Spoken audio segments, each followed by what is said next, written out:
सुप्रभात प्यारे बच्चों। हिंदी कक्षा में आप सभी का स्वागत है। प्यारे बच्चों, अपनी पिछली कक्षा में हमने जो पाठ संख्या 14 है, जिसका कि नाम है दोहे, उसको हमने पढ़ा था। और जो दोहे पाठ में जो कठिन शब्द थे, जैसे जो दोहे हैं उनके बीच में जो कठिन शब्द थे उसको भी हमने लिखा था और उसके अर्थ को जान लिया था। हमने दोहे पाठ में जो इसमें दोहे दिए गए हैं उसको भी एक बार पढ़ लिया था, उसके अर्थ को समझ लिया था।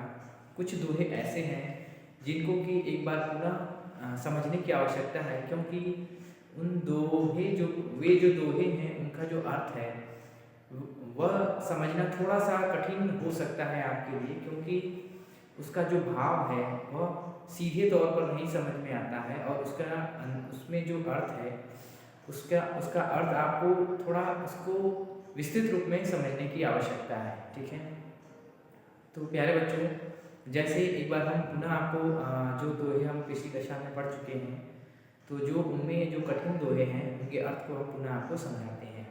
जैसे करत करत अभ्यास के जड़मति होत सुजान, रसरी आवत जागते सिर पर परत निशान। यह जो दोहा है यह बहुत ही सरल है, इसका अर्थ भी हमने जान लिया है। बहुत ही सीधे तौर पर इसका अर्थ है कि जो निरंतर अभ्यास से एक मूर्ख व्यक्ति भी चतुर बन सकता है, उसी प्रकार से जिस प्रकार से जब जो रस्सी है, यहाँ पर रसरी जो शब्द लिखा हुआ है दोहे में, उसका अर्थ होता है रस्सी। ठीक उसी प्रकार से जैसे एक बाल्टी से जो रस्सी बंधी रहती है, जिसकी मदद से कुएं से पानी निकाला जाता है, तो वो रस्सी जो सिर पर जो शिला है, जो पत्थर है, उस पर रगड़ती है, तो रगड़ खा खा कर वह पत्थर भी घिस जाता है। ठीक है, तो वह पत्थर जो घिस जाता है, तो उसी का उदाहरण देते हुए कवि ने हमें समझाया है कि जब एक नाजुक रस्सी की वजह से जब एक कठोर पत्थर घिस सकता है निरंतर रस्सी के आने जाने से, तो एक व्यक्ति जो निरंतर अभ्यास करेगा, कठिन परिश्रम करेगा, तो उसकी वजह से एक मूर्ख व्यक्ति भी चतुर बन सकता है। तो इसका अर्थ हमने जान लिया था। हाँ, जो दूसरा इसका दोहा है, विद्या धन उद्यम बिना कहूँ जो पावे कौन, बिना डुलाए न मिले ज्यों पंखा की पौन। यहाँ पर इन दोहे में जो एक शब्द है उद्यम उद्यम का क्या अर्थ होता है? उद्यम और है कौन। उद्यम और कौन दो शब्द हैं यहाँ पर। तो जो उद्यम है उसका अर्थ होता है मेहनत या परिश्रम, मेहनत या परिश्रम।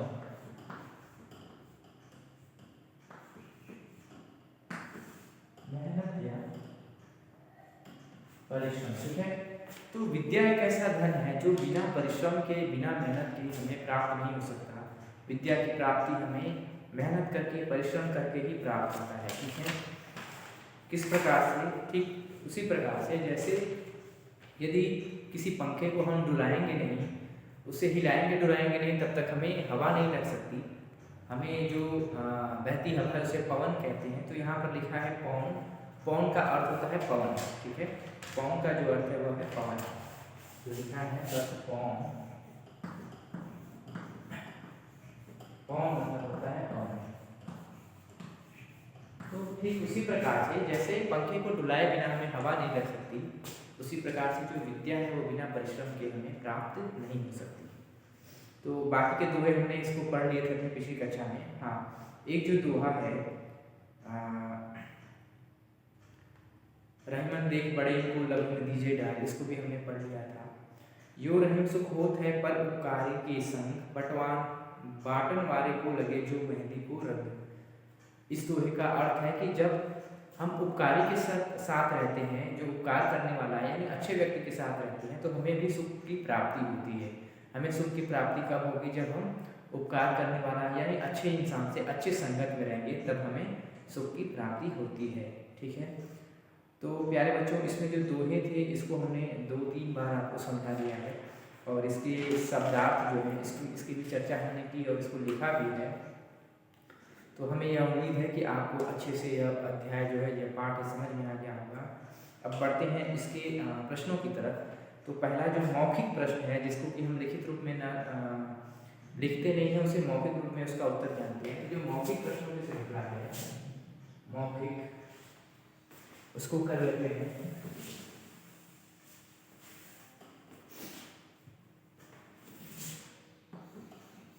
मौखिक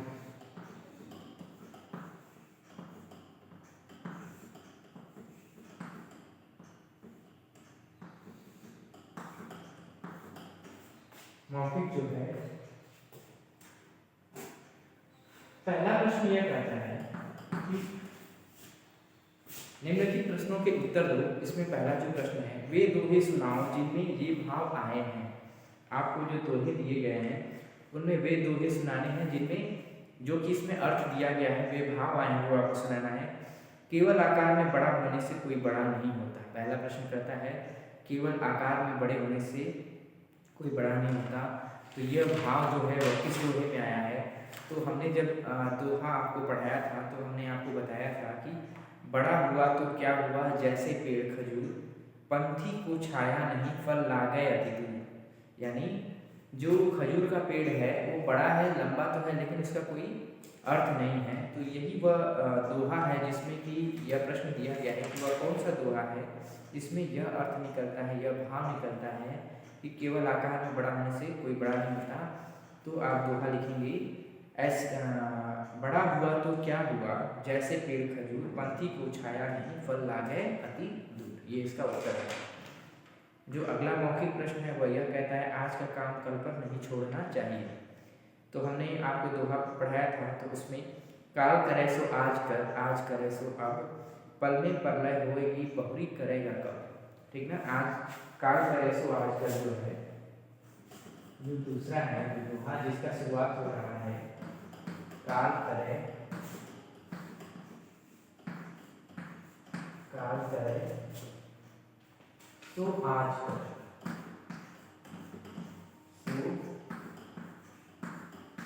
आज कर।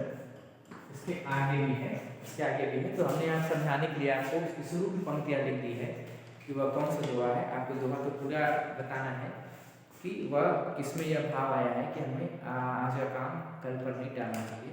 तो वह दोहा है काल करे सो आज कर, आज करे सो अब। ठीक है, अगले प्रश्न की तरफ बढ़ते हैं। प्रश्न संख्या 3 है, विद्या अभ्यास करने से ही आती है। तो हमने जब दोहा पढ़ा था तो दोहे को पढ़ते समय हमने एक जो दोहा है कि इसमें कौन सा भाव बताने को बोल रहा है। प्रश्न कहता है विद्या अभ्यास करने से ही आती है। तो अभी अभी हमने चर्चा किया विद्या धन उद्यम बिना, जहाँ पर हमने आप उद्यम का अर्थ मेहनत और परिश्रम बताया था। विद्या धन उद्यम बिना कहूँ जो पावे कौन, बिना डुलाए न मिले जो पंखा की पौन। विद्या धन उद्यम बिना कहो जो पावे कौन। इसका अर्थ है कि जो विद्या है वो बिना मेहनत के, बिना परिश्रम के हमें नहीं मिल सकती। ठीक उसी प्रकार से जिस प्रकार से हम किसी पंखे को यदि डुलाते नहीं हैं तो तब तक हमें हवा या पवन नहीं मिलती है। ठीक है, तो यह वह दोहा है जिसमें इसका भाव छुपा हुआ है। अगला प्रश्न है, ऐसी बाणी बोलिए, ऐसी बाणी बोलनी चाहिए जिससे दूसरों को भी सुख मिले। तो यह भाव किस दोहे में छुपा है? तो यह भाव जैसा कि हमने पढ़ा था, ऐसी बाणी बोलिए मन का आपा खो। जो दोहा है वह जो दोहा इस दोहे में यह भाव छुपा हुआ है। तो दोहे की जो शुरू की पंक्तियाँ हैं वहाँ आपको बता देते हैं। ध का जो होता है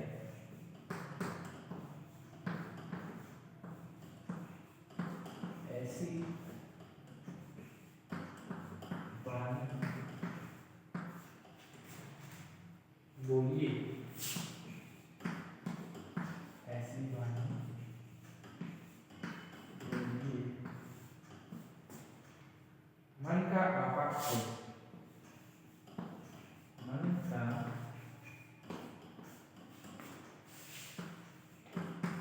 आपा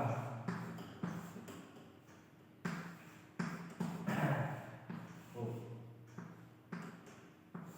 तो ये वो पंक्तियां हैं जिसमें यह भाव छुपा हुआ है, जो कि आपके प्रश्न में पूछा जा रहा है कि वे कौन सी पंक्तियां हैं, वे कौन से दोहे हैं जिनमें यह भाव आता है कि ऐसी वाणी बोलिए जिससे दूसरों को भी सुख मिले। तो दोहे पढ़ते समय हमने आपको बताया था हमें ऐसी वाणी बोलनी चाहिए कि जिससे हमें भी सुख मिले और को भी सुख प्राप्त हो। ठीक है, तो इसमें यह अर्थ छुपा हुआ है। दोहे को हमने बहुत ही विस्तृत रूप में विस्तार से बहुत ही अच्छे तरीके से आपको समझाया है और इसको हमने 2-3 बार समझा है, इसलिए आपको समझने में कोई परेशानी नहीं होनी चाहिए। तो बढ़ते हैं लिखित प्रश्नों की श्रृंखला की तरफ। जो लिखित प्रश्न है, तो लिखित प्रश्न में जो पहला प्रश्न है,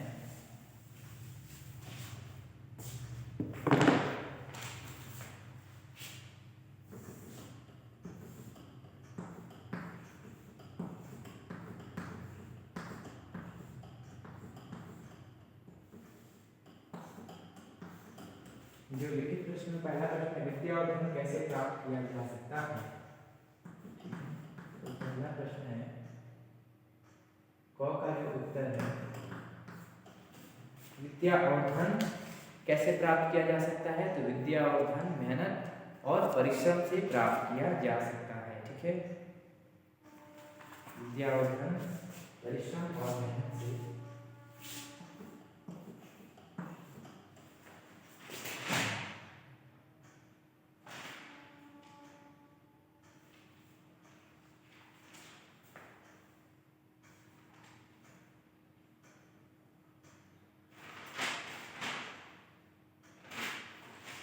विद्या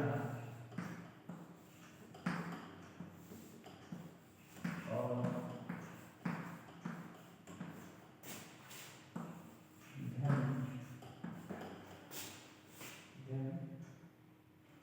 मेहनत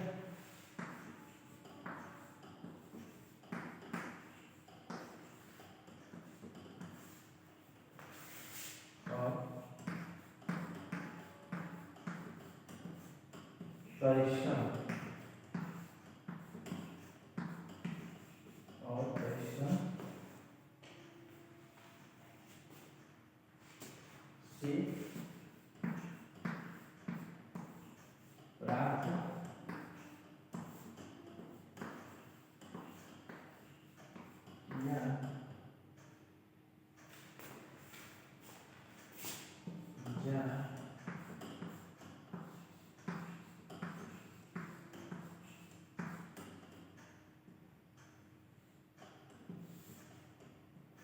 किया जा सकता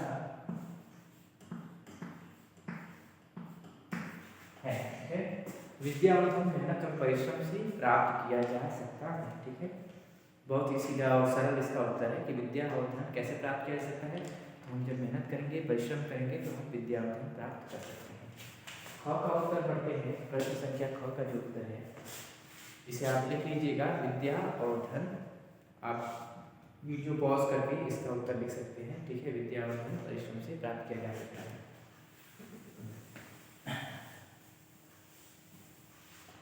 जो ख का उत्तर है,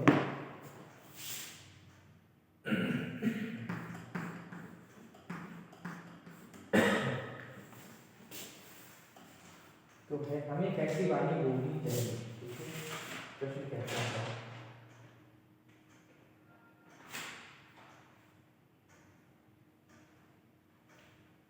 हमें कैसी वाणी बोलनी चाहिए। तो हमें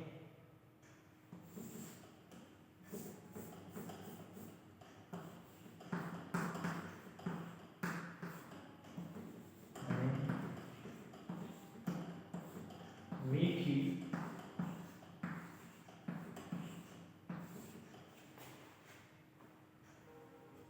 और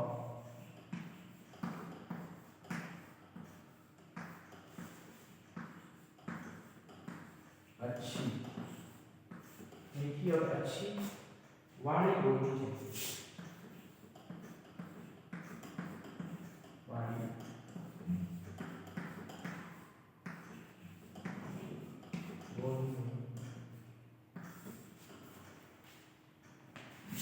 बोलनी चाहिए। ठीक है, हमें मीठी और अच्छी वाणी बोलनी चाहिए। तो जिससे कि हमें क्या हो, जिससे कि हम भी सुखी हो और औरों को भी सुख प्राप्त हो। ठीक है, तो इसमें एक ही प्रश्न पूछा गया है कि कैसी वाणी बोलनी चाहिए, तो हमें मीठी और अच्छी वाणी बोलनी चाहिए। ठीक है, बहुत ही सीधा इसका उत्तर है और बहुत ही सरल शब्दों में है। ठीक, हमें मीठी और अच्छी वाणी बोलनी चाहिए।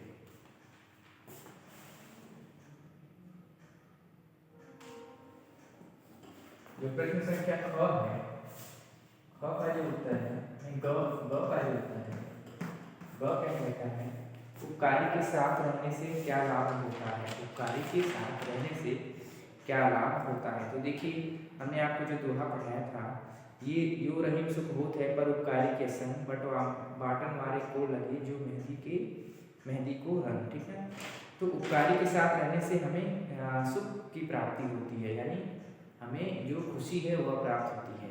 तो इसका उत्तर लिखेंगे कि उपकारी के साथ रहने से,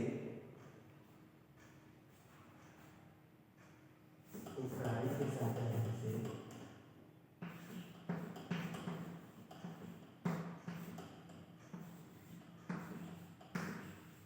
उपकारी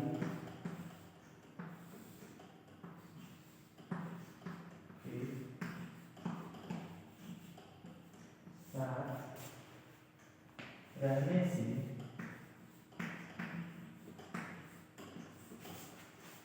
उपकारी के साथ रहने से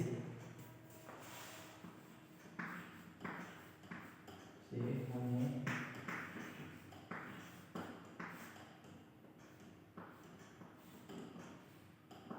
रहने से हमें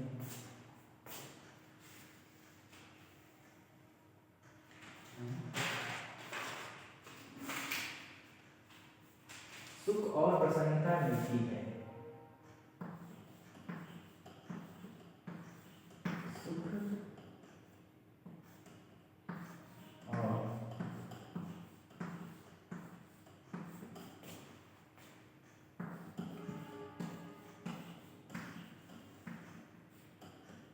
सुख और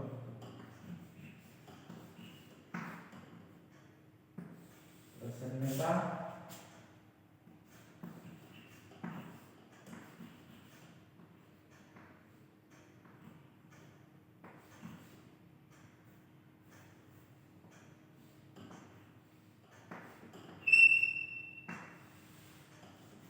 मिलती है।